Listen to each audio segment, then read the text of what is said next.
মুহররম মাসকে কেন্দ্র করে আমাদের সমাজের মানুষ কিছু বাড়াবাড়ি করে, কিছু কুসংস্কারের মধ্যেও জড়িয়ে পড়ে।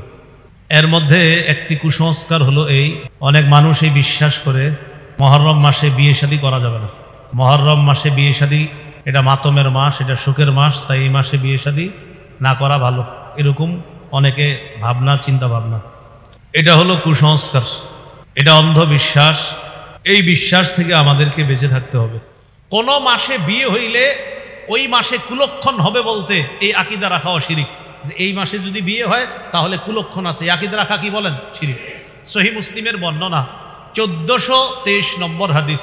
মাদ্রাসার পাঠ্যপুস্তক অনুসারে মোট হাদিস সংখ্যা হবে 3033টা, এ অনুযায়ী 1423 নম্বর হাদিস।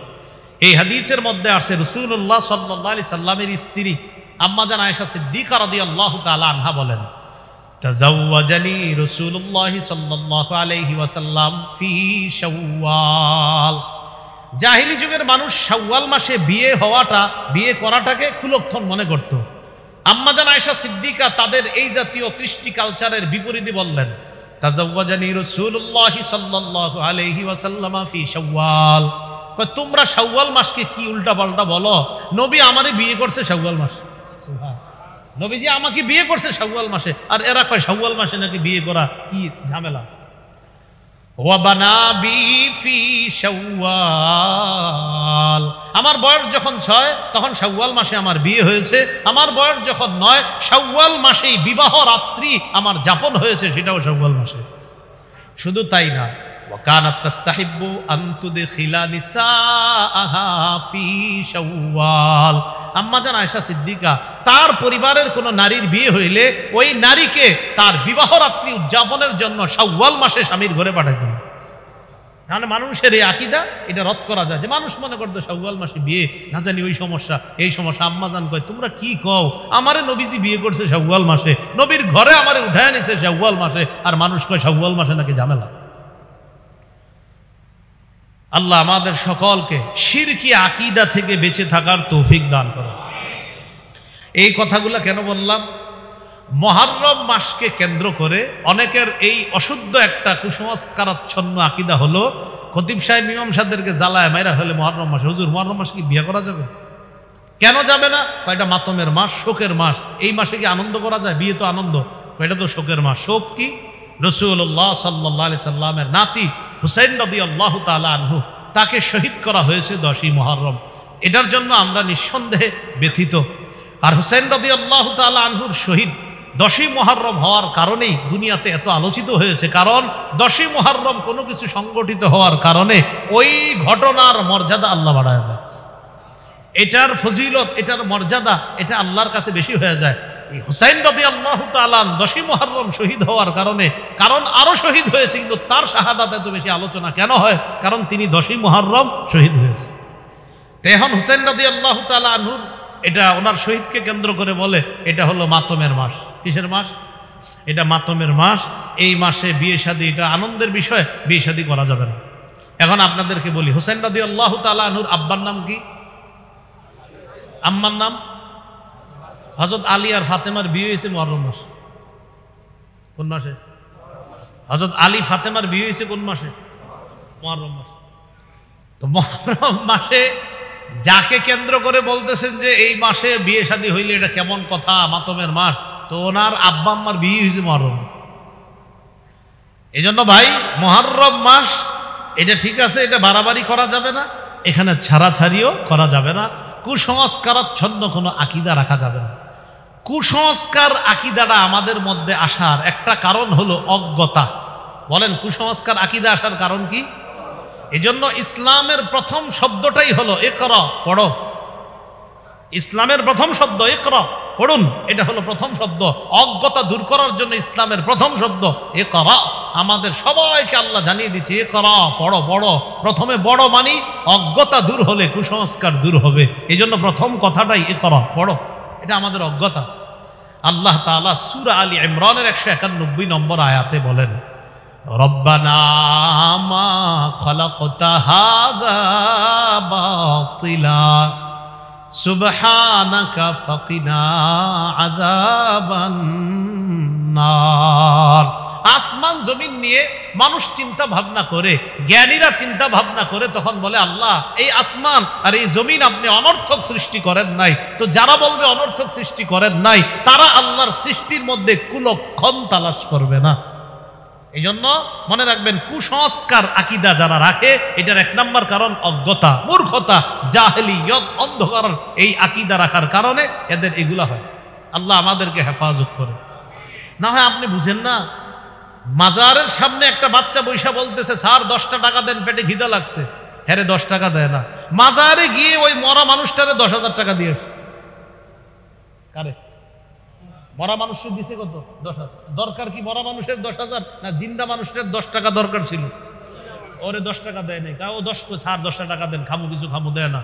মরা মানুষের নিয়ে 10,000 20,000 দিয়ে আসছে। যে আকীদা ঢুকে গেছে, গোবর ঢুকে গেছে আকীদার মধ্যে, অজ্ঞতা, মূর্খতা, জাহেলিয়ত তার মধ্যে ঢুকছে। তার আকীদা হলো এখানে 10,000 দিলে কিছু একটা হবে।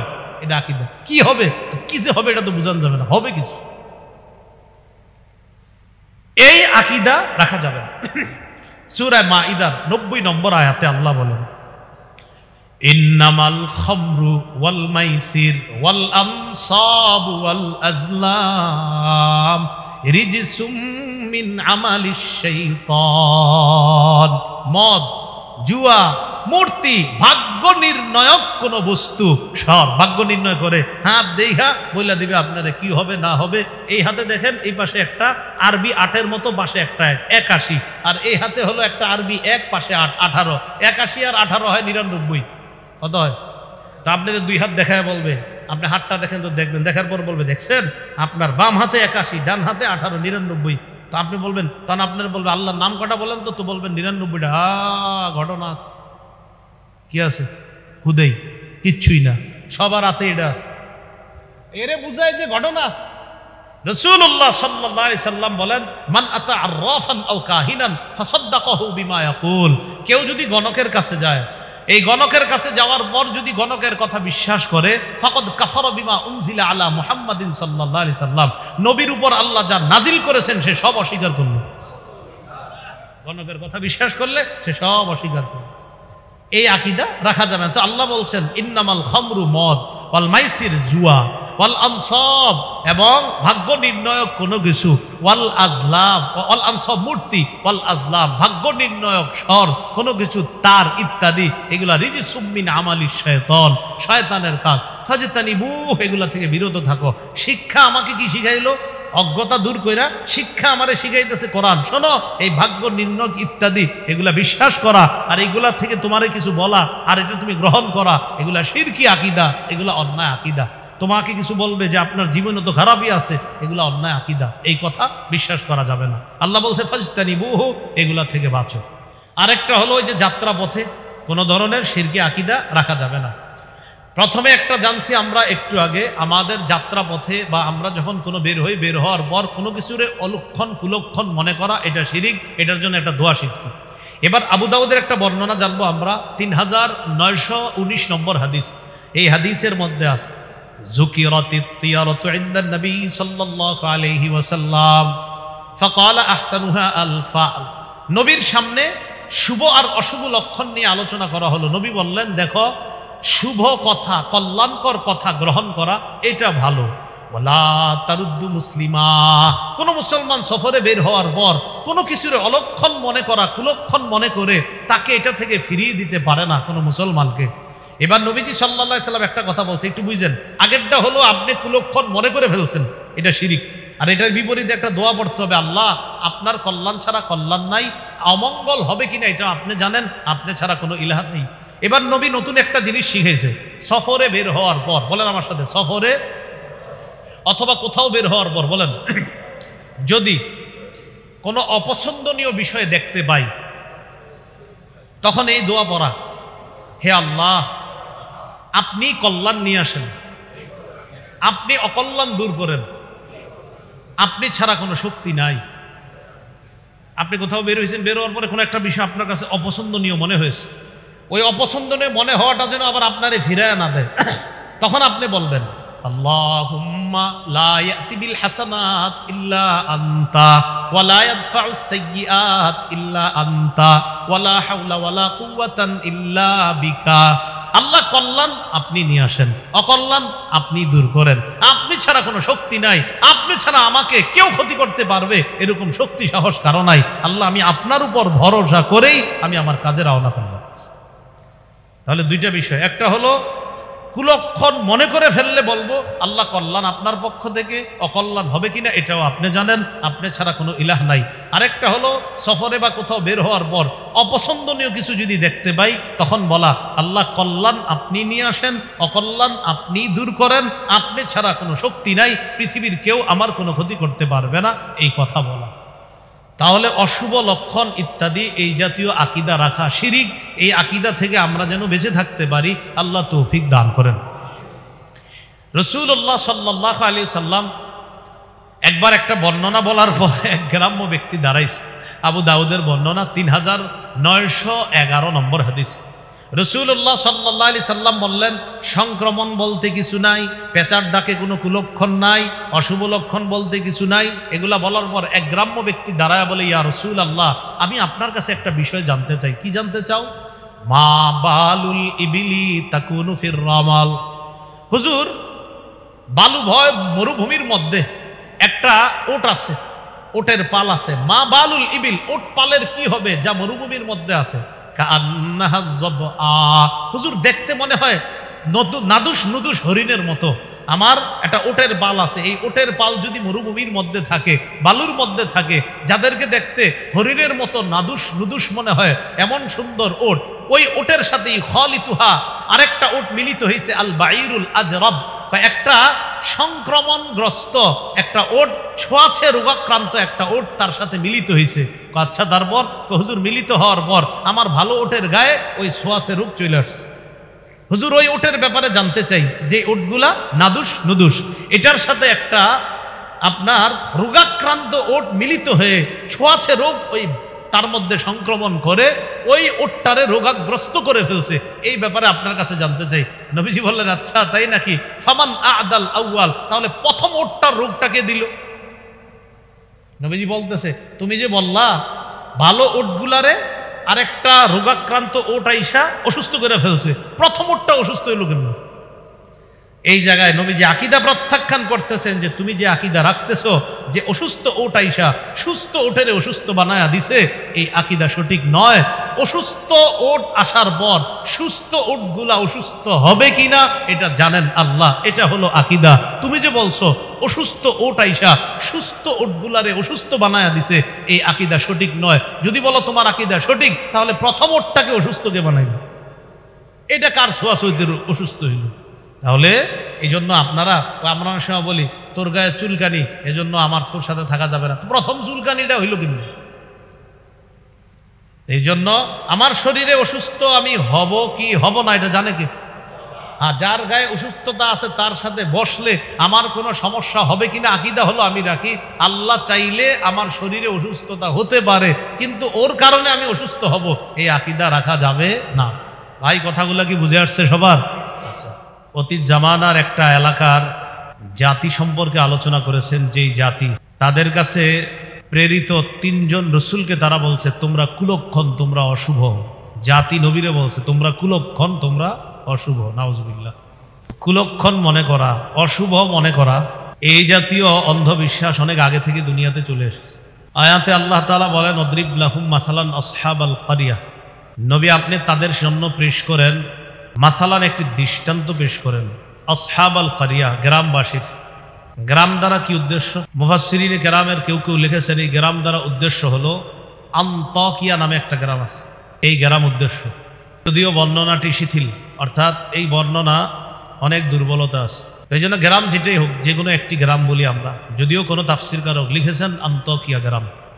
তাদের কাছে যে 3 জন রসুল পাঠানো হয়েছে, এ ব্যাপারে মুফাসসিরিনে কেরামের একদল বলেন এই 3 জন আল্লাহর পক্ষ থেকে প্রেরিত রসুল, অন্যান্য রসুলের মতো তারাও রসুল।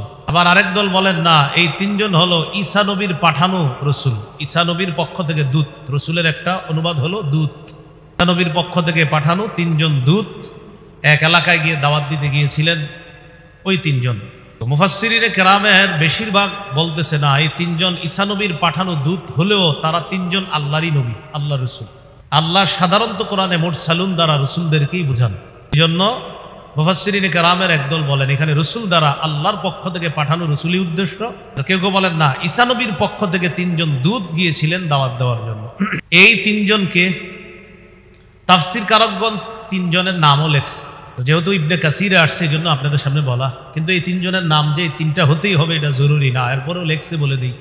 কেউ কেউ বলেছেন এই তিন রসুলের নাম হলো, একজনের নাম সাদেক, আরেকজনের নাম মাসদুক, আরেকজনের নাম সালুন।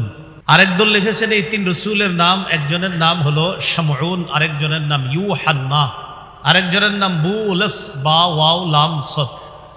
এই হলো তাফসির ইবনে কাসিরের ভাষ্য বক্তব্য। বাকি এই নাম এবং গ্রামের নাম এটা জরুরি কোনো বিষয় না, এটা যে আপনার মনে রাখতে হবে এমনও কোনো বিষয় না। শুধু এতটুকু মনে রাখা, যে কোনো একটি গ্রামে তিনজন রসুল আল্লাহ দাওয়াত দেওয়ার জন্য পাঠিয়েছিলেন। ওই তিন রসুলকে জাতি এক পর্যায়ে বলল, তোমাদেরকে আমরা কুলক্ষণ মনে করি, অশুভ মনে করি। তো এটা আল্লাহ বলেন, আদরিব লাহুম মাসালান আসহাবাল কারিয়া, আপনি তাদের সামনে পেশ করেন একটি দৃষ্টান্ত গ্রামবাসীর।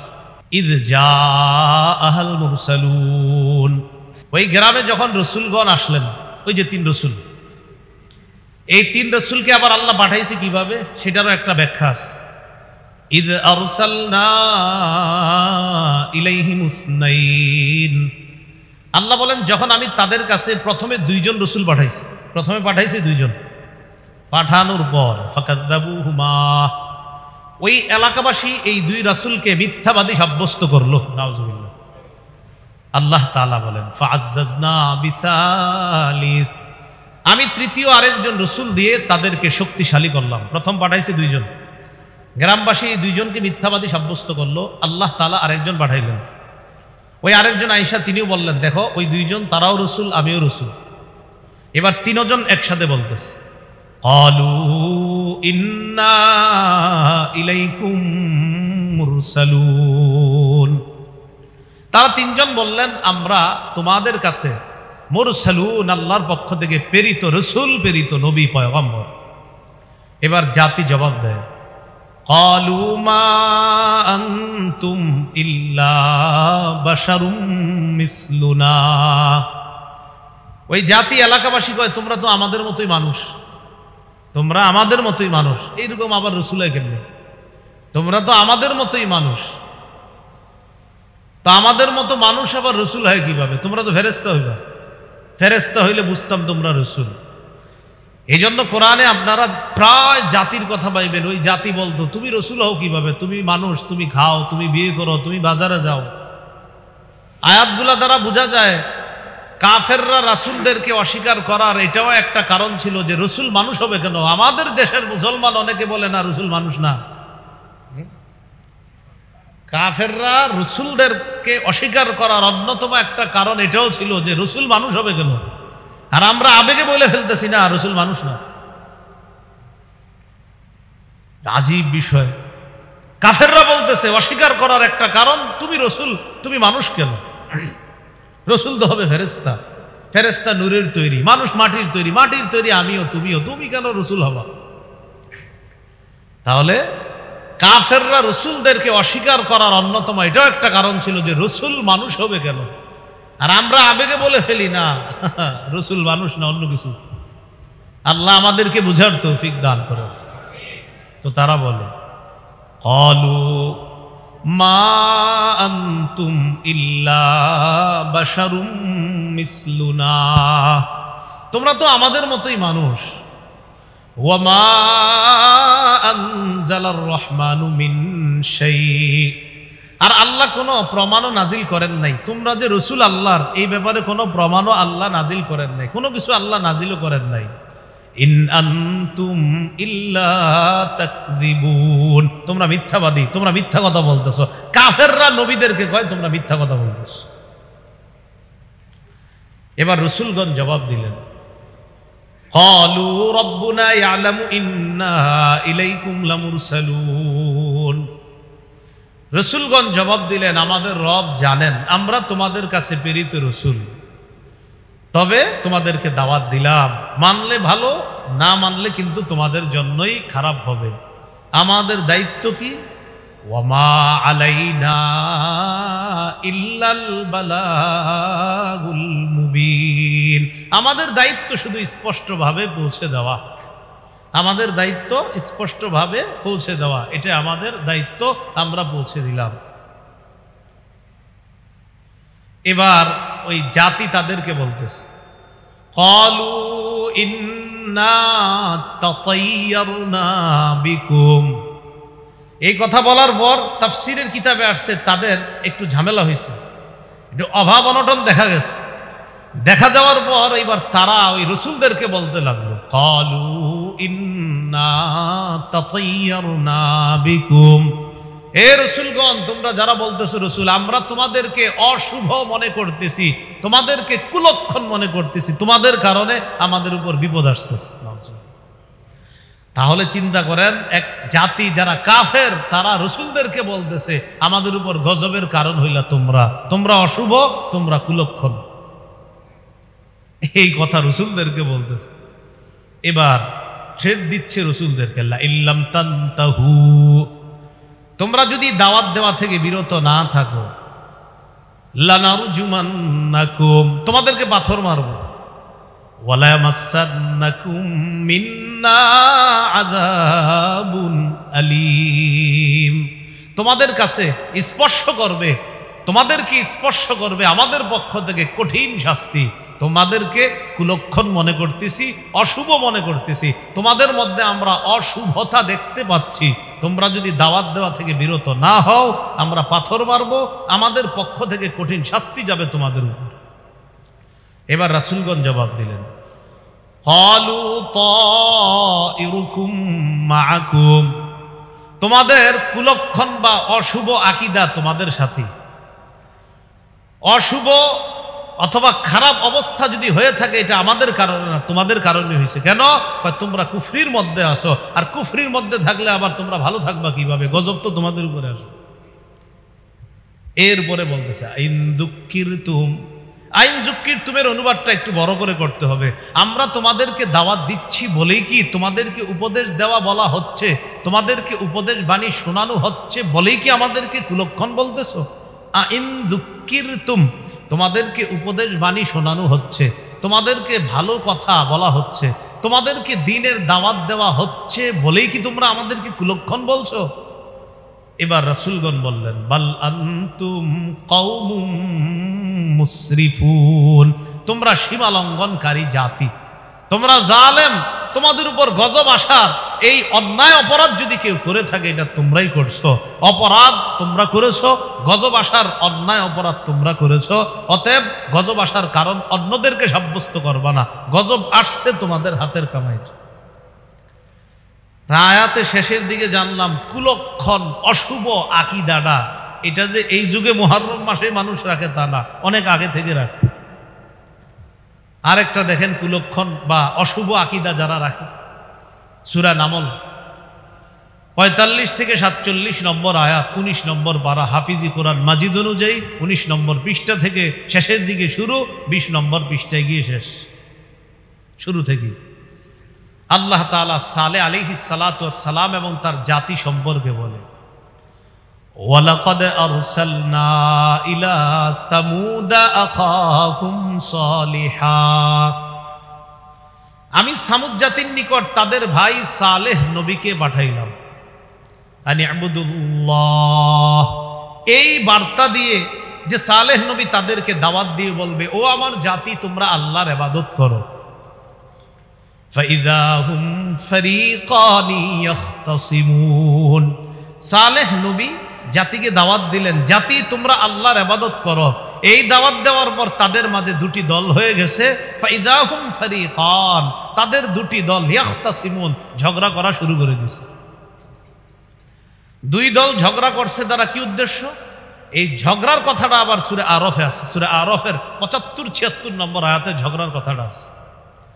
قال الملأ الذين استكبروا من قومه للذين استضعفوا لمن آمن منهم أتعلمون أن صالحا মুরসালুম মির রাব্বিহি ক্বালু ইন্না বিমা উরসিলা বিহি মুমিনুন। সালেহ আলাইহিস সালাতু ওয়াস সালামের জাতির ব্যাপারে আল্লাহ বলতেছেন, সালেহ নবীর সম্প্রদায়ের যারা অহংকারী কাফের, তারা দুর্বল মানুষ যারা ঈমান এনেছে সালেহ নবীর উপর, তাদেরকে বলল, আতা'লামুনা আন্না সালিহাম মুরসালুম মির রাব্বি, তোমরা কি সালেহকে মনে করো? তোমরা কি সালেহের ব্যাপারে এই আকীদা রাখো? তোমরা কি সালেহ নবীকে এটাই মনে করো যে তিনি রসুল, আল্লাহর পক্ষ থেকে একজন প্রেরিত রসুল? এটা দুর্বল মানুষগুলা যারা ঈমান আনছে, অহংকারীরা, কাফেররা, তাদেরকে বলল। এবার ঈমানদাররা জবাব দিল, ইন্না বিমা উরসিলা বিহি মুমিনুন। সালেহ নবীকে দি আল্লাহ তাআলা যা দিয়ে পাঠিয়েছে, সালেহ নবীকে যা দিয়ে তাকে দুনিয়াতে পাঠানো হয়েছে, আমরা সব বিশ্বাস করে নিলাম, সবগুলোর উপর আমরা ঈমান আনলাম। এটা হলো ঈমানদারদের জবাব।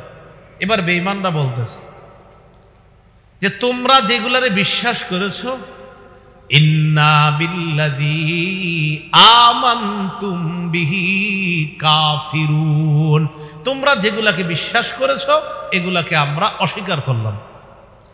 তাহলে ঈমানদাররা বললেন, সালেহ নবীকে যা দিয়ে পাঠানো হয়েছে তা আমরা বিশ্বাস করলাম, আর বেঈমানরা কয় তোমরা যা বিশ্বাস করলা তা আমরা অস্বীকার করলাম। এ হলো দুই দলের ঝগড়া।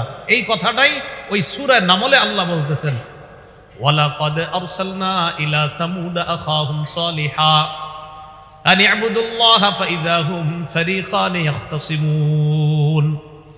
জাতিকে সালেহ নবী দাওয়াত দিলেন, তোমরা আল্লাহর ইবাদত করো। দুটি দল তারা ঝগড়া করতে লাগলো। ওই ঝগড়ার কথাটা আবার সূরা আরাফে আল্লাহ বলেছেন যে অহংকারী দলটি ঈমানদার দলটিকে বলল, আচ্ছা সালেহকে কি তোমরা রসুল মনে করো? তো ঈমানদাররা বললেন, সালেহ নবীকে যা দিয়ে পাঠানো হয়েছে তা আমরা বিশ্বাস করি। বেঈমানরা বলল, তোমরা যা বিশ্বাস করো আমরা তা অস্বীকার করি। এটা হলো ঝগড়া। এবার সালেহ নবী তার জাতির মধ্যে যারা কাফের তাদেরকে বলতেছে, قال يا قوم لم تستعجلون بالسيئة قبل الحسنة। ও আমার সম্প্রদায়, ঈমান আনার পূর্বেই তোমরা কেন গজব ত্বরান্বিত করো?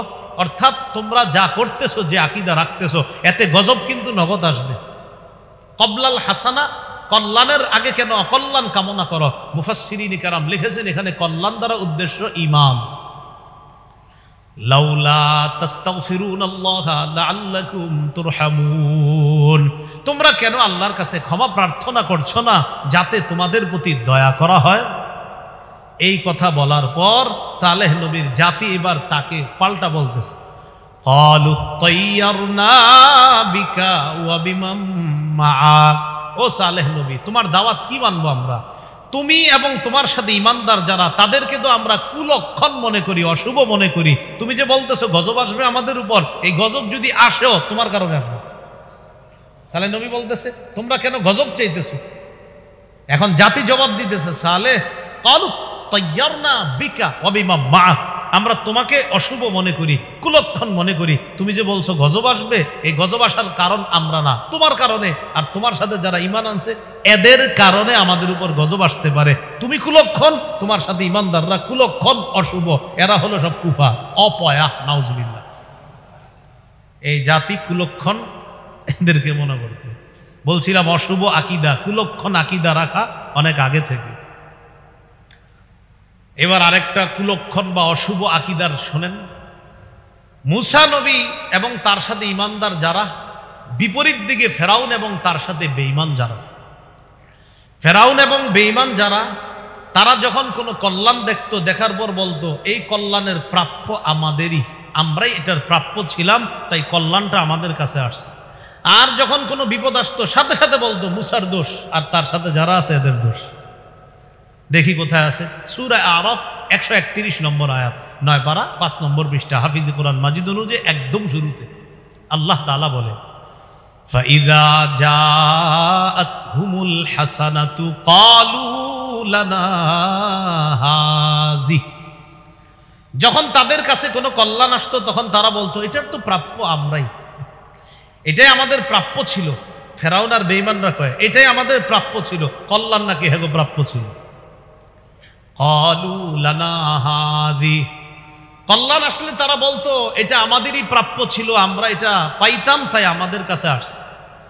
ওয়া ইন তুসিবহুম সাইয়্যাতুন ইয়াতায়্যারু বিমূসা ওয়া মান মাআ, আর যদি কোনো অকল্যাণ তাদেরকে স্পর্শ করত, ইয়াতায়্যারু বিমূসা ওয়া মান মাআ, তখন মূসা এবং তার সাথে ঈমানদারদেরকে তারা সাথে সাথে কুলক্ষণ বলে সাব্যস্ত করত, অশুভ বলে সাব্যস্ত করত, বলতো এই অপয়াদের কারণে আমাদের উপর গজব। তাহলে কুলক্ষণের আকীদা এই ফেরাউনের জাতি তারাও রাখত, মূসা নবীর বিপরীতে বেঈমানরা রাখত। কুলক্ষণ আকীদা, অশুভ আকীদা রাখতে রাখতে নবীজির যুগে যে মুনাফিকরা উপর দিয়া বুঝাইতো আমরা মুসলমান, ভিতরে ভিতরে মুনাফিক, এরাও রাখত। এরা কিভাবে রাখত? মুসলমানদের যখন কোনো বিজয় হইতো তো মুনাফিক যারা সবার সামনে ইমানদার বেশ ধরে থাকতো, তারা বলতো হ্যাঁ ঠিক আছে আমরা যোগ দিছি তো এই জন্য অবস্থা ভালো। আর যখন আপনার কোনো বিপদ আসতো, কথার কথা মুসলমানরা তো কোনো জিহাদের মধ্যে কোনো মুসলমান শহীদ হয়েছে, কোনো মুসলমানরা জিহাদের মধ্যে দেখা গেছে প্রথমে জয় জয় অবস্থা, শেষের দিকে গিয়ে আবার পরাজয়। তো মুনাফিকরা বলতো এটার কারণ মুহাম্মদ সাল্লাল্লাহু আলাইহি ওয়াসাল্লাম। চিন্তা করছে নবীজিরে ডাইরেক্ট, অন্যরা তো আপনার বলতো যে নবী আর নবীর সাথে যারা আছে, মুনাফিকরা ইঙ্গিত করে ডাইরেক্ট বলতো এটার কারণ এই, বলতো যে এটা তার কারণে হয়েছে, নাউজুবিল্লাহ এভাবে বলতো। এই কথাটা আল্লাহ সূরা নিসার ৭৮ নম্বর আয়াতে জানিয়ে দিয়েছে।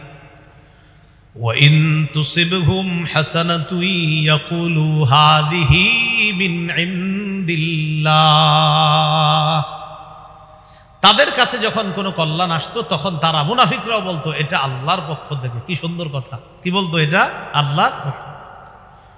وَإِن تُصِبْهُمْ سَيِّئَةٌ, আর যখন তাদের কাছে কোনো বিপদ আসতো, ইয়াকুলু হাদিহি মিন ইনদিক, তারা বলতো এটা আপনার পক্ষ থেকে, মুহাম্মদ সাল্লাল্লাহু আলাইহি ওয়াসাল্লাম এটা আপনার পক্ষ থেকে। যখন কোনো কল্যাণ আসতো বলতো এটা আল্লাহর পক্ষ থেকে। আর যখন কোনো অকল্যাণ, তুসিবহুম সাইয়্যা, যখন তাদের কাছে কোনো বিপদ আসতো, ইয়াকুলু হাদিহি মিন ইনদিক, তখন তারা বলতো এটা আপনার পক্ষ থেকে। নবীজির পক্ষ থেকে নাকি এই বিপদ দুনিয়াতে আসছে, নাউজুবিল্লাহ।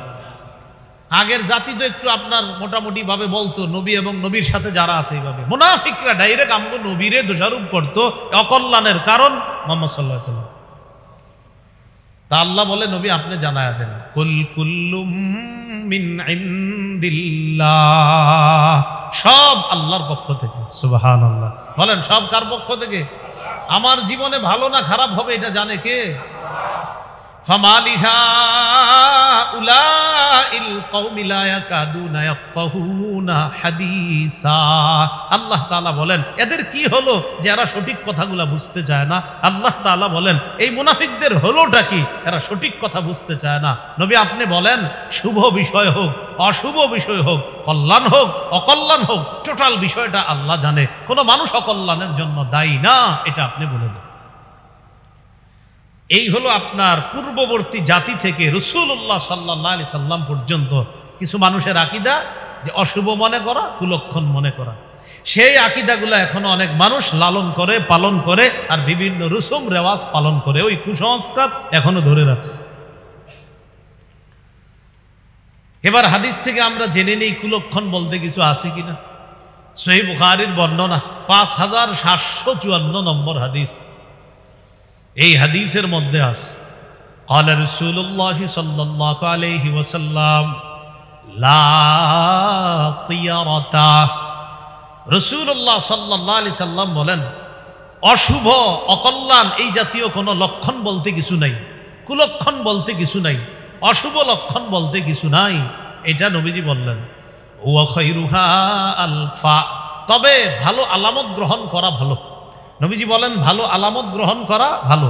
ভালো আলামত কি জিনিস? সাহাবীরা প্রশ্ন করলেন মাল ফাআলু ইয়া রাসূলুল্লাহ, এটা একটু মুখস্থ রাখলেন ভালো হবে আপনার। বলেন ফাল, ফাল, এই ফালুন জিনিসটা কি? সাহাবীরা প্রশ্ন করছে হুজুর ফালুন কি? তো নবীজি বললেন আল কালিমাতুস সলিহাতু ইয়াসমাউহা আহাদুকুম ফালুন হলো উত্তম কথা, ভালো কথা। যেই ভালো কথা তোমাদের কেউ শোনে, শোনার পরে ভালো কথাটা গ্রহণ করে, আচ্ছা অমুকে একটা ভালো কথা বলছে, হ্যাঁ এই কথাটা গ্রহণ করা যায়, এটা ঠিক আছে, ভালো কথা গ্রহণ করা যায়। ভাই কোথায় যাচ্ছেন? অমুক জায়গায়, এইদিকে না যাওয়াটাই ভালো হবে আপনার জন্য। ও আচ্ছা আচ্ছা ঠিক আছে। অভিজ্ঞতার আলোকে অনেক অনেক সময় বলে এইদিকে আপনি রাতে এতটার দিকে যাবেন, না যাওয়াটাই ভালো। তো এটা আপনার গ্রহণ করা যায়, সেফটি, নিরাপত্তা। এখানে একটা মানুষের ভালো পরামর্শ গ্রহণ করা এটা দোষণীয় না। তাহলে ভালো কথা গ্রহণ করা যায়, কিন্তু কুলক্ষণ বা খারাপ কিছু এই জাতীয় বলা, কাউকে দায়ী করা, কোনো মাসকে কোনো দিনকে দায়ী করা, এটা সম্পূর্ণ অন্যায়। আল্লাহ আমাদের সকলকে এই কুসংচ্ছন্ন আকীদা থেকে বাঁচার তৌফিক দান করেন। সহিহ বুখারীর বর্ণনা 5753 নম্বর হাদিস। এই হাদিসের মধ্যে আছে ক্বালা রাসূলুল্লাহ সাল্লাল্লাহু আলাইহি ওয়াসাল্লাম লা আদওয়া ওয়ালা তিয়ারাতা। নবীজি বলেন সংক্রমণ বলতে কিছু নাই। নবীজি বলেন ছোঁয়াছে রোগ বলতে কিছু নাই, ছোঁয়াছে রোগ বলতে কিছু নাই। ওয়ালা তিয়ারাতা, অশুভ কুলক্ষণ বলতে কিছু নাই। ছোঁয়াছে রোগ বলতে কিছু নাই বলতে কি? ছোঁয়াছে রোগ বলতে কিছু নাই, এটার অনুবাদটা এইভাবে হবে, একটু আমার সাথে সবাই বলেন, বলেন সংক্রমণ। কোন রোগ নিজে নিজে সংক্রমিত হওয়ার ক্ষমতা রাখে না, তবে আল্লাহ যদি সংক্রমণ করে দেন সেটা ভিন্ন কথা। ছোঁয়াছে রোগ বলতে কিছু নাই, কোন রোগ নিজে আরেকজনের গায়ে যেতে পারবে না, আল্লাহ যদি নিয়ে যায় তাহলে যাবে। কোন রোগ ও কারো গায়ে যাওয়ার ক্ষমতা নাই। এই জন্য করোনার সময় আপনার নিরাপত্তা সবকিছু ঠিক আছে। এক স্বামী 1 মাস 2 মাস করোনা আক্রান্ত, স্ত্রী তার সেবা করতেছে, স্বামী মারা গেছে, স্ত্রী এখনো দুনিয়াতে বেঁচে আছে। এরকম আছে না? কত কত মহিলারা এরকম সেবা করছে। তাহলে সংক্রমণ হবে কিনা এটা রোগের ক্ষমতা না, এটা আল্লাহ জানেন। হ্যাঁ, ছোঁয়াছে রোগ বলতে কিছু নাই। ছোঁয়াছে বলতে কোন রোগ নিজে আরেকজনের গা স্পর্শ করতে পারবে না, আরেকজনের গায়ে সংক্রমিত হওয়ার ক্ষমতা। রোগটা গায়ে গেলে আমাদের আকীদা হলো, ভাই ওর সাথে বসার কারণে এই রোগটা আমার হয়েছে। আমরা বলবো না, ওর সাথে বসার কারণে তোমার হয়েছে এমনটা না, তুমি বসেছো ঠিক আছে, তোমার গায়ে ওইটা আল্লাহ নেওয়ার ব্যবস্থা করেছেন, এটা বলো তুমি। কোনো রোগ তোমার গায়ে নিজে নিজে আসতে পারে না, এই ক্ষমতা আল্লাহ। তোমার গায়ে এই রোগটা হবে না না হবে জানে কে? এটা আমাদের আকীদা। এই জন্য নবী বললেন লা আদওয়া, ছোঁয়াছে বলতে কিছু নাই, মানে নিজে নিজে কোনো রোগ সংক্রমিত হওয়ার ক্ষমতা রাখে না। আরবের লোকেরা একটা আকীদা রাখতো, আন্নাল মারাদা বিনাফসিহি ইউদি, রোগ নিজে নিজে সংক্রমিত হতে পারে। নবীজি এই আকীদাকে নচ্ছেদ করে দিলেন, এই আকীদা প্রত্যাখ্যান করলেন। নবীজি বলেন লা আদওয়া, তোমরা যে বলো রোগ নিজে নিজে অন্যের শরীরে যাইতে পারে, এটা সঠিক নয়। এরপরে বললেন ওয়ালা তিয়ারাতা। তিয়ারতার একটা অনুবাদ হলো, বলেন আমার সাথে, পাখি বাম পাশে যাওয়ার মধ্যে কুলক্ষণ আছে, এই আকীদা রাখা কুসংস্কার। পাখি কোন দিক দিয়ে যায়? বাম দিক দিয়ে। আরবরা একটা আকীদা রাখতো কি, কানা আহলুল জাহিলিয়াতি ইদা খরাজু লিহাজাতিন মিন সফর আও তিজারা, তারা যখন সফরে বের হতো অথবা ব্যবসার উদ্দেশ্যে বের হতো, জাহিলি যুগের মানুষগুলা বের হওয়ার পর তারা দেখতো, পাখির দিকে তাকাইতো। ইদা তারা আন ইয়ামিনিহি, পাখি যদি ডান পাশ দিয়ে উঠতো তাহলে তারা কি করতো? ইস্তাবশারু বিহি, সুসংবাদ গ্রহণ করতো, আচ্ছা পাখি ডান পাশ দিয়ে উঠছে তাহলে ভালো কিছু আছে, সফরে যেত। ওয়াইন তারা আন ইয়াসারিহি, যদি পাখি বাম পাশ দিয়ে উঠতো, তাশাআমু বিহি, তখন তারা অশুভ লক্ষণ মনে করে রাজাউ বিহি, সাথে সাথে সফর ক্যান্সেল, বাড়িতে ফিরে আসতো। নবীজি এসে বলে দিলেন লা তিয়ারাতা, পাখি বাম পাশ দিয়ে যাওয়ার মধ্যে কোনো কুলক্ষণ নাই, এই আকীদা পোষণ করা যাবে না। এটাই হলো ওয়ালা তিয়ারাতা, অশুভ লক্ষণ, কুলক্ষণ। পাখি বাম পাশ দিয়ে গেলে সফর খারাপ হবে, নাউজুবিল্লাহ, এই জাতীয় আকীদা রাখা যাবে না। এরপরে নবী বললেন ওয়াশুউমু ফি সালাস, অকল্যাণ বলতে কিছু নাই, কোনো বস্তুতে অকল্যাণ নাই। অকল্যাণ যদি থাকতো তো 3 জিনিসের মধ্যে থাকতো। বলেন কয় জিনিস? কয় জিনিসের মধ্যে? 1 নম্বর ফিল মারআ, নারীর মধ্যে। 2 নম্বর দার, বাড়ির মধ্যে। 3 নম্বর দাব্বা, গাড়ির মধ্যে। নারী, বাড়ি, গাড়ি, মানে দাব্বা মানে হলো প্রাণী আর কি, প্রাণী, যানবাহন, ওই যুগের যানবাহন। কুলক্ষণ বা অকল্যাণ বলতে কিছু নাই, যদি থাকতো তো তিন বস্তুর মধ্যে অকল্যাণ থাকতো। এক নাম্বার ফিলমার নারী। নারী দ্বারা আবার কোন নারী উদ্দেশ্য সামনে আবার আজকে ঘরে গিয়ে বলে ফেললেন না, কিন্তু আগে শোনেন পুরাটা। নারী দ্বারা উদ্দেশ্য হলো ওই নারী আল্লাতী লা তালিদু, যেই নারী সন্তান জন্ম দিতে পারে না। ওয়াতাকুনুল আসনা, যেই নারী সুভাষিনী নয়, অর্থাৎ কর্কশ ভাষী, ভাষা সুন্দর না। গয়রা সালিহা, যেই নারী সতী নয়, অসতী নারী। রাসূল বলেন অকল্যাণ যদি থাকতো তো এই নারীর মধ্যে অকল্যাণ থাকতো। যেই নারী অসতী, যেই নারী সন্তান জন্ম দিতে পারে না, এবং যেই নারী সুভাষিনী নয়, কর্কশ ভাষী, অকল্যাণ কোনো কিছুতে নাই, থাকলে এই নারীর মধ্যে থাকতো। দুই নাম্বার অদ্দার, বাড়ির মধ্যে। কোন বাড়ি? বাড়ি দ্বারা উদ্দেশ্য মুহাদ্দিসিনে কেরাম লেখছেন ওই বাড়ি যেই বাড়িটা দৈগিকতান, সংকীর্ণ অপ্রশস্ত বাড়ি। সাইয়্যাতাল জিরান, যেই বাড়ির প্রতিবেশী খুব ভয়ঙ্কর, খারাপ, সকালে ঝগড়া শুরু করে ঘুমের আগে গিয়ে শেষ হয়, এমন বাড়ি। কয়েক অকল্যাণ নাই, থাকলে এই বাড়িতে থাকতো। যেই বাড়ি সংকীর্ণ অপ্রশস্ত, প্রতিবেশী খারাপ। আর কি? আর হলো বাঈদ আনিল মসজিদি লা ইসমাউ মিনহাল আযান, এত দূরে মসজিদ থেকে বাড়ি যেখান থেকে আজান শুনতে পাওয়া যায় না। অকল্যাণ থাকলে এই বাড়িতে থাকতো। যেই বাড়ি মসজিদ থেকে এত দূরে, আজান শোনা যায় না, প্রতিবেশী খারাপ, অপ্রশস্ত, যদি অকল্যাণ থাকতো তো এই বাড়িতে থাকতো। তিন নাম্বার অদ্দাব বা প্রাণী। কোন প্রাণী? এই প্রাণী দ্বারা উদ্দেশ্য মুহাদ্দিসিনে কেরাম লেখেন ওই প্রাণী যেই প্রাণীটা লা ইউগজা আলাইহা, যেই প্রাণীর উপর সওয়ার হয়ে জিহাদের ময়দানে যাওয়া যায় না, অকল্যাণ থাকলে এই প্রাণীতে থাকতো। তাহলে এক নাম্বার অসতী নারী, কর্কশ ভাষী, এবং যেই নারী সন্তান জন্ম দিতে পারে না, এবং যেই নারী অসতী, অকল্যাণ নাই কোনো কিছুর মধ্যে, থাকলে এর মধ্যে থাকতো। যেই বাড়ি অপ্রশস্ত, সংকীর্ণ, প্রতিবেশী খারাপ, মসজিদ থেকে এত দূরে যে আজান শোনা যায় না, অকল্যাণ থাকলে এই বাড়িতে থাকতো। এবং ওই প্রাণী যেই প্রাণীতে সওয়ার হয়ে জিহাদের ময়দানে যাওয়া যায় না, অকল্যাণ কোনো কিছুতে নাই, যদি থাকতো তো এই প্রাণীর মধ্যে। ভাই বুঝে আসছিনি? তাহলে আজকে গিয়েই কিন্তু বলে ফেললেন না কাউরে যে অকল্যাণ তোমাদের মাঝে, এরকম না বলা, নাউজুবিল্লাহ।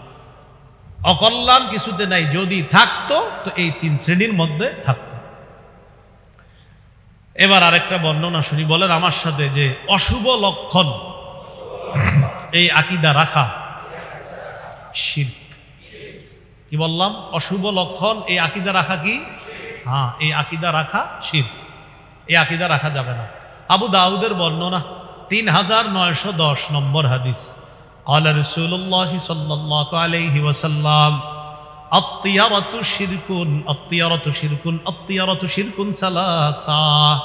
রাসূলুল্লাহ সাল্লাল্লাহু আলাইহি সাল্লাম বলেন, কোন বস্তুতে কুলক্ষণ তালাশ করা শিরিক। কোন বস্তুতে কুলক্ষণ তালাশ করা, আকীদা রাখা শিরিক। কোন বস্তুতে কুলক্ষণ আছে, অশুভ আছে, এই আকীদা রাখা শিরিক। মুসনাদে আহমদের বর্ণনা 7045 নম্বর হাদিস। এই হাদিসে আছে قال رسول الله صلى الله عليه وسلم من ردته الطيرة من حاجة فقد أشرك। কোন ব্যক্তি যদি রাস্তায় বের হয়, কোন প্রয়োজনে বের হয়েছে, আর প্রয়োজনে বের হওয়ার সময় ওই প্রয়োজন থেকে কোন কুলক্ষণ তাকে বাধা দিছে, প্রয়োজন থেকে কোন কুলক্ষণ বাধা দিছে। কি? যেমন আমাদের অনেকের আকীদা আছে, রাস্তা দিয়ে বের হওয়ার সময় দরজায় মাথা লাগছে, আহারে আজকে দিনটা ভালো যাইব না, নাউজুবিল্লাহ, এই জন্য আপনি আর বের হচ্ছেন না। বের হওয়ার পরে আপনি দেখছেন যে কোনো একটা জিনিস রাস্তাতে, ওরও দেখছি আজকে দিন ভালো যাবে না, এই জন্য আর আপনি সামনে আগাইতেছেন না। নবীজি বলেন, কেউ যদি কোনো প্রয়োজনের উদ্দেশ্যে বের হয়, আর ওই প্রয়োজন থেকে যদি কোনো অশুভ লক্ষণ তার আকীদা ধাইকা, আর এই লক্ষণ যদি তারে ওখান থেকে ফিরিয়ে আনে, ফাকাদ আশরাকা, সে শিরিক করলো। সে কি করলো? শিরিক। সাহাবায়ে কেরাম প্রশ্ন করলেন, হুজুর এরকম যদি হয়ে যায় কি করা? আমরা তো এরকম করবো না, হয়ে গেলে কি করব? তো রাসূলুল্লাহ সাল্লাল্লাহু আলাইহি সাল্লাম বললেন, এরকম যদি হয়ে যায় তখন তোমরা একটা দোয়া পড়বা, আল্লাহুম্মা লা খায়রা ইল্লা খায়রুকা ওয়া লা তায়রা ইল্লা তায়রুকা ওয়া লা ইলাহা গায়রুকা। এটা আরবি, বাংলাটা আপনারা মুখস্থ রাখেন। আমি আবার বলছি, আল্লাহুম্মা লা খায়রা ইল্লা খায়রুকা ওয়া লা তায়রা ইল্লা তায়রুকা ওয়া লা ইলাহা গায়রুকা। আল্লাহ, কল্যাণ আপনি ছাড়া আর কেউ দিতে পারে না, আপনার কল্যাণ ছাড়া কোনো কল্যাণ নাই। আপনি অমঙ্গল রাখলে সেখানে অমঙ্গল হবে, আপনার কল্যাণ ছাড়া কোনো কল্যাণ নাই। অমঙ্গল যদি কোথাও থাকে সেটাও আপনি জানেন আল্লাহ, আপনি ছাড়া কোনো ইলাহ নাই। যদি এই দোয়াটা পড়ে তো ওই আকীদার কাফফারা হবে এটা। সাহাবা একরাম বলছে, হুজুর এই গুনাহ যদি কেউ করে এটার কাফফারা কি? নবীজি বললেন এই দোয়াটা পড়তে হবে। কেউ যদি এরকম করে ফেলছেন অতীতে যে দোকানে আপনার প্রথম কাস্টমার আসছে, আসার পর ওই বেটা 1 কেজি পোলার চাল নিছে, নেওয়ার পর পকেটে হাত দেওয়া দেখে টাকা নাই, ভাই টাকাটা একটু পরে দেই, এই তো আপনি শুরু করলেন, শুরুতেই বাকি, আজকে সারাদিন খারাপ যাবে। এটা কোন কিতাবে লেখা আছে প্রথম বাকি দিলে ব্যবসা খারাপ যাবে? এই আকীদা যারা রাখছেন অতীতে তাড়াতাড়ি দোয়া পড়ে নেবেন বাংলায়, আল্লাহ কল্যাণ আপনার পক্ষ থেকে।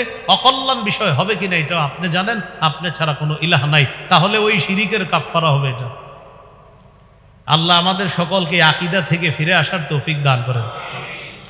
এবার বলেন আমার সাথে, পেঁচা, কাক, এগুলোর মধ্যে কোনো কুলক্ষণ নাই। সকালে 8টার দিকে কাক ডাকতেছে, বাহারে কোনো খারাপ সংবাদ আছে কিনা। ঘটনাচক্রে শুনি কি হ্যাঁ আব্বা মারা গেছে 7:30টায়। আর কাক ডাকছে কয়টায়? ওই 7:30টায় দেখ, ঘড়িতে তাকায়, এরে কাকটা ডাকছে কখন? 7:30টায়। আব্বা মারা গেছে কখন? 7:30টা। আরে কাক তো আগেই জানাই দিছে আব্বা যে মারা গেছে। নাউজুবিল্লাহি মিন যালিক। এই জাতীয় পেঁচার ডাক, কাকের ডাক ইত্যাদি শুইনা কুলক্ষণ অশুভ আকীদা রাখা, এগুলা শিরিক, এগুলা অন্যায়। আল্লাহ হেফাজত করেন। সহিহ বুখারীর বর্ণনা 5757, 5757 কত হয়? 5757 এই হাদিসে আছে, ক্বালা রাসূলুল্লাহ সাল্লাল্লাহু আলাইহি ওয়াসাল্লাম, লা আদওয়া ওয়ালা তিয়ারাতা ওয়ালা হামাতা ওয়ালা সাফারা। কুলক্ষণ বলতে কিছু নাই, অশুভ লক্ষণ বলতে কিছু নাই। ওয়ালা তিয়ারাতা, সংক্রমণ বলতে কিছু নাই। ওয়ালা তিয়ারাতা, অশুভ লক্ষণ বলতে কিছু নাই। ওয়ালা হামাতা, পেঁচায় কুলক্ষণ বলতে কিছু নাই। পেঁচায় কুলক্ষণ বলতে কিছু নাই। ওয়ালা সফর, সফর মাসে কুলক্ষণ বলতে কিছু নাই। কোন মাসে? সফর মাসে। হামাতা কি এটা? এটা আবার আবু দাউদের একটা বর্ণনা আসছে, 3918 নম্বর বর্ণনা, মাকতু, সহিহ মাকতু, এই বর্ণনাটা এখানে আসছে। হামাতা কি? ইয়াকুলুন নাস, জনগণ বলতো জাহিলি যুগে, আল হামা আল্লাতি তাসরুহু হামাতুন নাস। কয় হামা বলা হয় কোন ব্যক্তি মৃত্যুবরণ করার পর তার আত্মা যে চিৎকার করে, ওই চিৎকারটা হলো হামা। নাউজুবিল্লাহ পড়েন। ওই চিৎকারকে তারা কি বলতো? মনে হয় ওর আত্মাটা পাখি হইয়া এই জায়গায় চিৎকার করতেছে। এই আকীদা রাখতো। আতা রহমতুল্লাহি আলাইহি বলতেছেন, ইন্নাহা লাইসাত বিহামাতিন নাস, এটা মানুষের প্রেতাত্মা নয়। ইন্নাহা হিয়া দাব্বা, এটা হলো একটা প্রাণী। মানে প্রাণীরে বানায় দিছে মানুষের আত্মা। একটা প্রাণী ডাকাডাকি করতো, এরকম আপনার চিল্লাচিল্লি করতো, বলতো আরে যে মারা গেছে ওর আত্মাটা মনে হয় এখানে বসে বসে ডাকতেছে। তো এটা তারা বলতো এটা মানুষের প্রেতাত্মা। তো বলতেছে না, ইন্নাহা লাইসাত বিহামাতিন ইনসান, এটা মানুষের প্রেতাত্মা না। ইন্নামা হিয়া দাব্বা, এটা একটা প্রাণী। এই প্রাণীর আওয়াজ, এটাকে তারা বানায়া দিত কি যে এটা মনে হয় কোনো প্রাণীর ডাক। মুহাদ্দিসিনে কেরামের একদল বলেন যে হামা দ্বারা উদ্দেশ্য হলো পেঁচা। যেই পেঁচা আপনার রাতের বেলা ইয়াতিরু, রাতের বেলা চলতো, অথবা যেই পেঁচাকে তারা কোথাও কোথাও দেখলে তারা মনে করত এই পেঁচা এখন কেন ডাকে, এটাকে তারা অশুভ লক্ষণ ইত্যাদি তারা মনে করত। নাউজুবিল্লাহ। তো এই অশুভ লক্ষণটা কিভাবে মনে করত? ইদা ওয়াকা আলা দারি আহাদিহিম ওয়াকাত ফিহা মুসিবা। তাদের আকীদা ছিল পেঁচা যদি কোনো বাড়িতে আসে নিশ্চিত ওই বাড়িতে কোনো মুসিবত আছে। রাসূলুল্লাহ সাল্লাল্লাহু আলাইহি সাল্লাম এই আকীদা প্রত্যাখ্যান করলেন, জানিয়ে দিলেন ওয়ালা হামাতা, পেঁচার ডাকের মধ্যে কোনো কুলক্ষণ নাই। ওয়ালা সফারা, সফর মাস। জাহিলি যুগের মানুষ ইয়াকুলুন নাস আস-সফারু জুউন ইয়াখুযু ফিল বাত, কয় সফর মাস হলো পেট ব্যথার মাস। বলেন কি মনে করতো? সফর মাস পেট ব্যথার মাস। জাহিলি যুগের মানুষ বলতো সফর মাস পেট ব্যথার মাস। মানে সফর মাসে আরবে আপনার সব শুকায় যায়, শুকায় গিয়ে সব কাঠের মতো শক্ত হয়ে যায়, আপনার খাদ্যশস্য তেমন উৎপাদন হয় না। তখন তারা বলতো এই মাসটা তেমন সুবিধার মাস না, এই মাস ক্ষুধার মাস, পেট ব্যথার মাস। নবী এসে জানিয়ে দিলেন ওয়ালা সফর, সফর মাসে কোনো কুলক্ষণ নাই। তাহলে পেঁচার ডাকে কুলক্ষণ নাই, কাউয়ার ডাকে কুলক্ষণ নাই, এরপরে সফর মাসে কোনো কুলক্ষণ নাই। এই আকীদা রাখা শিরিক। এই শিরকি আকীদা থেকে আল্লাহ আমাদেরকে হেফাজত করেন। বিপরীত দিকে আমাদের কি আকীদা পোষণ করা দরকার? সূরা হাশরের 23 নম্বর আয়াতে আছে, আল্লাহ তাআলা বলেন হুয়াল্লাহুল্লাযী লা ইলাহা ইল্লাহু, তিনি আল্লাহ, তিনি ছাড়া কোনো ইলাহ নাই। বলেন তিনি আল্লাহ, তিনি ছাড়া কোনো ইলাহ নাই। আল মালিক, তিনি বাদশাহ। আল কুদ্দুস, তিনি পুত পবিত্র। আসসালাম, তিনি ত্রুটি মুক্ত। আল মুমিন, আল মুমিনুল মুহাইমিন, তিনি নিরাপত্তা দানকারী। আল আজিজুল জব্বার, তিনি মহাপরাক্রমশালী, মহা ক্ষমতাধর। আল মুতাকাব্বির, বরত্বের মালিক তিনি। বরত্ব আল্লাহর চাদর। বরত্বের মালিক কে? একমাত্র হ্যাঁ, আল্লাহই বরত্বের মালিক, আর কারো বরত্ব করার অধিকার নেই, সব আল্লাহ। এই আকীদা রাখা, তাহলে পৃথিবীতে নিরাপত্তা দানকারী, আমার কিছু নিরাপদ হব কিনা, আমাকে শান্তি দিবে, এইগুলা সব আকীদা রাখি আমরা। আমার বাদশাহ, এইগুলা সব আকীদা রাখি আমরা যে সমস্ত বাদশার বাদশাহ আল্লাহ, তার কোনো ত্রুটি নাই, তিনি ত্রুটিমুক্ত, তিনি নিরাপত্তা দানকারী। এই আকীদা রাখা। তা আমার জীবনে ভালো, আমার জীবনে অকল্যাণ, কল্যাণ কিছু হবে কিনা, এগুলা পৃথিবীর মানুষ বলতে পারবে না। আমার জীবনে যা হবে, কুল কুল্লুম মিন ইনদিল্লাহ, আল্লাহ বলছে নবী আপনি বলে দেন সব আল্লাহর পক্ষ থেকে। তোমার জীবনে কিছু হবে কিনা এটা জানেন কে? আল্লাহ। তাহলে মুহররম মাসকে কেন্দ্র করে এই জাতীয় কুসংস্কার আকীদা আমরা রাখবো না, যে এই মাসে কি ওটা করব না ওটা করব, এগুলা রাখা যাবে না। সফর মাস, ওইটা তো বললাম, শাওয়াল মাস, এটাও আমাদের গেল। এই আকীদাগুলা থেকে আমরা বেঁচে থাকবো, বলেন ইনশাআল্লাহ। মুহররম মাসকে কেন্দ্র করে বলেন আমার সাথে, কবর কেন্দ্রিক কোনো বাড়াবাড়ি করব না। এটা সারা জীবনও করবেন না। কবর কেন্দ্রিক বাড়াবাড়ি সারা জীবন করবেন না। কবর কেন্দ্রিক বাড়াবাড়ি সেটা কি? সেটা আপনাদের রহিতপুর থেকে পশ্চিম দিকে যত যাবেন তত এরকম হতে পারে, বোঝার কথা। হ্যাঁ, কবর কেন্দ্রিক বাড়াবাড়ি, ওইদিকে যত যাবেন, পদ্মা যদি পার হন, পার হইলে আরো হতে পারে, এরকম পাইতে পারেন। কবর কেন্দ্রিক বাড়াবাড়ি এগুলা করা যাবে না। সহিহ বুখারীর বর্ণনা 427 নম্বর হাদিস, রাসূলুল্লাহ সাল্লাল্লাহু আলাইহি সাল্লামের বিবি আয়েশা সিদ্দিকা রাদিয়াল্লাহু তাআলা আনহার বর্ণনা। তিনি বলেন নবীর আর দুই বিবি ছিলেন, একজন হলেন উম্মে হাবিবা আর উম্মে সালামা। এই দুইজন যাকারাতা কানিসাতান রাআইনাহা ফিল বিল হাবাশা, তারা দুইজন একটা গির্জা দেখছে হাবশায়। হাবশায় একটা গির্জা দেখছে। ফিহা তাসাবির, ওই গির্জার মধ্যে কিছু ছবি আছে, মূর্তি আছে। এই ব্যাপারটা নবীর দুই বিবি নবীকে জানাইলেন, ইয়া রাসূলুল্লাহ, হাবশায় একটা গির্জা দেখলাম, গির্জার মধ্যে ভালো ভালো মানুষের মূর্তি দেখলাম, ঘটনা কি? নবীজি বললেন, ইন্না উলাইকা ইযা কানা ফীহিমুর রাজুলুস সালিহ ফামাতা, এরা হলো এই সমস্ত মানুষ, তাদের মাঝে কোনো ভালো মানুষ মারা গেলে বানাউ আলা কবরিহি মসজিদা, তার কবরের উপর তারা একটা মসজিদ বানায়। নাউজুবিল্লাহ বলেন, কবরের উপর একটা মসজিদ বানায়। বানানোর পর ওয়াসাওয়ারু ফীহি তিলকা সুওয়ার, ওই মসজিদের ভিতরে আবার নিচে যাদের কবর তাদের মূর্তি ভিতরে বসায় রাখে। নিচে হলো হযরতদের কবর, উপরে হযরতদের মূর্তি, আর এটা হলো মসজিদ। এরকম ওরা আর কি গির্জা বানায়, তো তাদের ইবাদতখানা। তো নবী বললেন, উলাইকা শিরারুল খালকি ইনদাল্লাহি ইয়াউমাল কিয়ামাহ, কিয়ামতের ময়দানে তারাই হবে আল্লাহর সবচেয়ে নিকৃষ্ট জীব। কিয়ামতের ময়দানে তারাই হবে আল্লাহর সবচাইতে নিকৃষ্ট জীব। সহিহ বুখারীর 435 নম্বর হাদিস, নবীজি ইন্তেকাল করবে। তাকান আমার দিকে, নবীজি ইন্তেকাল করবে। ইন্তেকাল করার সময় এইভাবে একটা কাপড় নবীজি তার মুখের উপরে দিছে এইভাবে। সহিহ বুখারীর 435 নম্বর হাদিস, লাম্মা নুজিলা বিরাসূলিল্লাহ সাল্লাল্লাহু আলাইহি সাল্লাম, নবী যখন ইন্তেকাল করবে, কানা ইয়াতরাহু খামিসাতান আলা ওয়াজহিহি, একটা কাপড় চেহারার উপর দিলেন নবী। ফাইযাল তাম্মা, যখন প্রাণ বের হবে হবে অবস্থা, এই প্রাণটা যাবে মানে নবী দুনিয়া থেকে বিদায় নেবে, কাশাফাহা আন ওয়াজহিহি, কাপড়টা চেহারা মুবারক থেকে সরাইলেন। সরানোর পর বললেন, লানাতুল্লাহি আলাল ইয়াহুদ ওয়ান নাসারা, ইহুদিদের উপর আল্লাহর অভিশাপ, আল্লাহর অভিশাপ। সবাই অবাক, কি রে এই টাইমে এই কথা বলতেছে কেন? ইত্তাখাযু কুবুর আমবিয়াইহিম মাসাজিদা, তারা তাদের নবীদের কবরকে সেজদার স্থান বানাইছে। তারা তাদের নবীদের কবরকে সেজদার স্থান বানাইছে। ইউহাজ্জিরু মা সনাউ, এটা উম্মতকে সতর্ক করতেছো, আমার উম্মত আমি কিন্তু ইন্তেকালের পরে এই জাতীয় কাজ কারবার করবা না। তো নবীজি বলতেছেন তারা তাদের নবীর কবরকে সেজদার স্থান বানিয়েছে। এটা কখন বলতেছে? প্রাণ যাবে যাবে অবস্থায় বলতেছে। ইহুদিদের উপর লানত, খ্রিস্টানদের উপর লানত, আল্লাহর অভিশাপ, তারা নবীদের কবরকে সেজদার স্থান বানাইছে। কবর কেন্দ্রিক মেলা বসানো যাবে না। বলেন, কবর কেন্দ্রিক কি বসানো যাবে না? হ্যাঁ, মেলা বসানো যাবে না। আবু দাউদের 2042 নম্বর হাদিস, قال رسول الله صلى الله عليه وسلم لا تجعلوا بيوتكم قبورا ولا تجعلوا قبري عيدا। নবীজি বলেন তোমরা তোমাদের ঘরগুলাকে কবর বানায়ো না। ঘর কবর হয় কিভাবে? যেই ঘরে নফল নামাজ না হবে, যেই ঘরে জিকির না হবে, যে ঘরে তাসবিহ পড়া না হবে, ওই ঘর কবরের মতো হয়ে যাবে।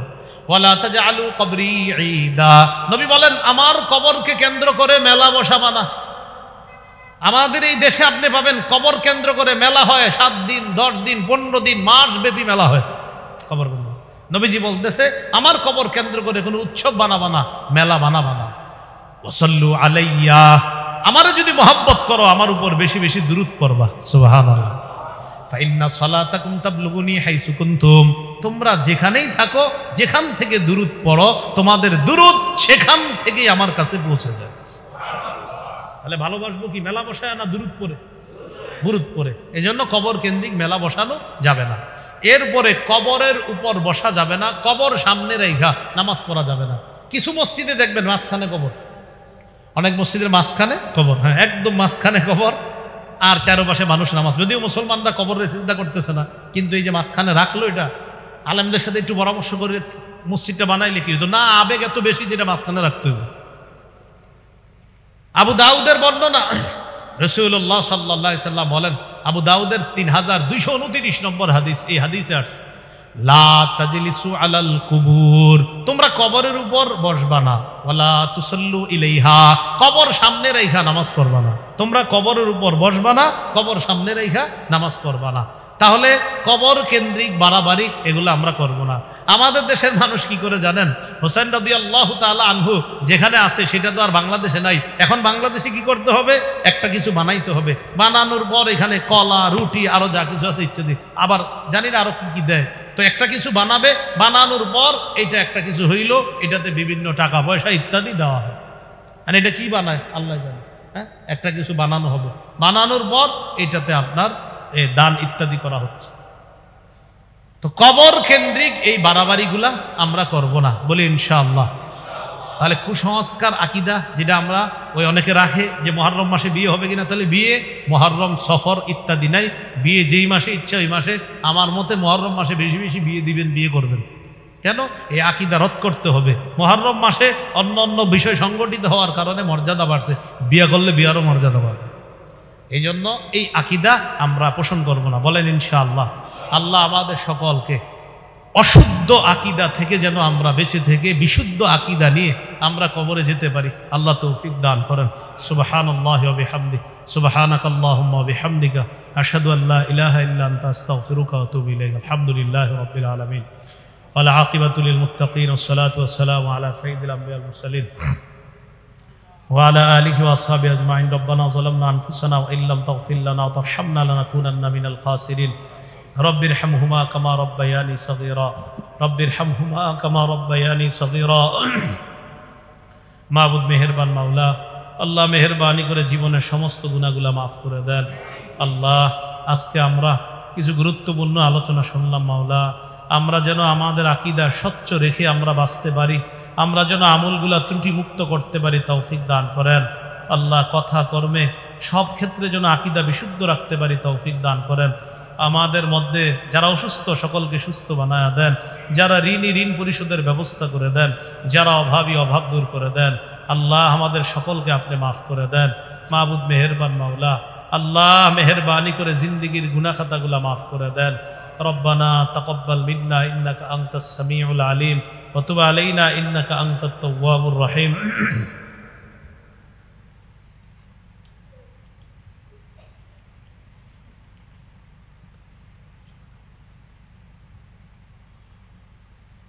وصلى الله تعالى على خير خلقه محمد وعلى آله وأصحابه أجمعين. সুবহানা রাব্বিকা রাব্বিল ইজ্জাতি আম্মা ইয়াসিফুন ওয়া সালামুন আলাল মুরসালিন আলহামদুলিল্লাহি রাব্বিল আলামিন।